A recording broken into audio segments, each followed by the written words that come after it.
भारत में हुए आतंकी हमलों का मास्टरमाइंड जम्मू कश्मीर की विशेष एनआईए अदालत ने पहलगाम आतंकी हमले की साजिश के मामले में हाफिज सईद के खिलाफ गैर जमानती वारंट जारी किया है। लेकिन सबसे बड़ा सवाल यही है, क्या पाकिस्तान में बैठे इस आतंकी सरगना को भारत लाया जा सकेगा? क्या सिर्फ वारंट जारी होने से हाफिज की मुश्किलें बढ़ जाएंगी? आइए समझते हैं पूरी कहानी। नमस्कार, आप देख रहे हैं RNTV नेशनल। मैं हूं आपके साथ प्रज्ञा पांडे। जानते हैं कि हाफिज सईद पर वारंट क्यों जारी हुआ। पहलगाम आतंकी हमले में 22 अप्रैल को आतंकियों ने हमला किया था, जिसमें 26 पर्यटकों की मौत हो गई थी। इस मामले की जांच कर रही राष्ट्रीय जांच एजेंसी यानी NIA ने 6 जुलाई को सप्लीमेंट्री चार्जशीट दाखिल की। NIA का दावा है कि इस हमले की साजिश लश्कर-ए-तैयबा के प्रमुख हाफिज सईद ने रची थी। चार्जशीट में हाफिज पर भारत के खिलाफ जंग छेड़ने जैसे गंभीर आरोप भी लगाए गए। इसी के आधार पर कोर्ट ने उसके खिलाफ गैर जमानती वारंट जारी किया है। आखिर गैर जमानती वारंट क्या होता है? दरअसल अदालत 2 तरह के वारंट जारी करती है। पहला होता है जमानती वारंट, जिसमें गिरफ्तारी के बाद जमानत मिल सकती है, और दूसरा होता है गैर जमानती वारंट, जो गंभीर मामलों में जारी किया जाता है। इसका मतलब होता है कि आरोपी को गिरफ्तार कर कोर्ट के सामने पेश किया जाना जरूरी है। आतंकवाद, हत्या और देश विरोधी साजिश जैसे मामलों में अक्सर गैर जमानती वारंट जारी किया जाता है।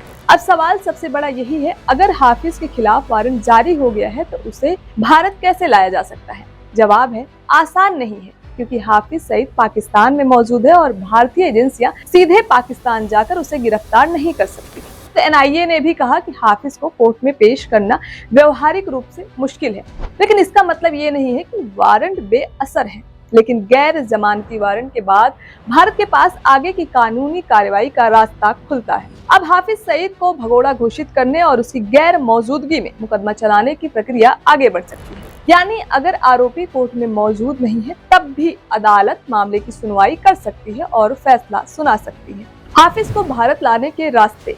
भारत के पास कुछ कानूनी और कुछ कूटनीतिक विकल्प मौजूद हैं। पहला विकल्प प्रत्यर्पण की मांग। भारत पाकिस्तान से हाफिज सईद के प्रत्यर्पण की मांग कर सकता है। हालांकि दोनों देशों के बीच कोई प्रत्यर्पण संधि नहीं है, इसलिए रास्ता काफी मुश्किल है। मुंबई हमलों के बाद से भारत लगातार हाफिज को सौंपने की मांग करता रहा, लेकिन पाकिस्तान ने ऐसा नहीं किया। दूसरा विकल्प है Interpol red corner notice. Bharat Hafiz Saeed के खिलाफ इंटरपोल रेड कॉर्नर नोटिस की प्रक्रिया भी अपना सकता है। इससे दुनिया भर की एजेंसियों को अलर्ट किया जा सकता है। अगर हाफिज किसी दूसरे देश की यात्रा करता है तो वहां उसकी गिरफ्तारी की संभावना बन सकती है। तीसरा विकल्प अंतर्राष्ट्रीय दबाव। भारत संयुक्त राष्ट्र और फाइनेंशियल एक्शन टास्क यानी FATF जैसी मंचों के जरिए पाकिस्तान पर दबाव बनाता रहा। हालांकि सबसे बड़ी चुनौती पाकिस्तान का रवैया ही रहा है। हाफिज सईद भारत में कई आतंकी हमलों की साजिश के लिए कुख्यात है। मुंबई हमलों के बाद साल 2008 में संयुक्त राष्ट्र ने उसे वैश्विक आतंकी घोषित किया था। उस पर यात्रा प्रतिबंध, संपत्ति अफ्रीज करने और हथियार प्रतिबंध जैसे कदम लागू किए गए। पाकिस्तान ने कई बार उसके खिलाफ कार्रवाई का दावा किया, लेकिन भारत लगातार आरोप लगाता रहा कि ये कार्रवाई सिर्फ अंतर्राष्ट्रीय दबाव के कारण की गई। पाकिस्तान में हाफिज पर क्या कार्रवाई हुई? पाकिस्तान ने हाफिज सईद के खिलाफ आतंक के लिए फंड जुटाने के मामलों में कार्रवाई की थी। साल 2020 में लाहौर की आतंकवाद निरोधी अदालत ने 3 मामलों में उसे कुल 11 साल की सजा सुनाई। पाकिस्तान का दावा है कि वह जेल में है।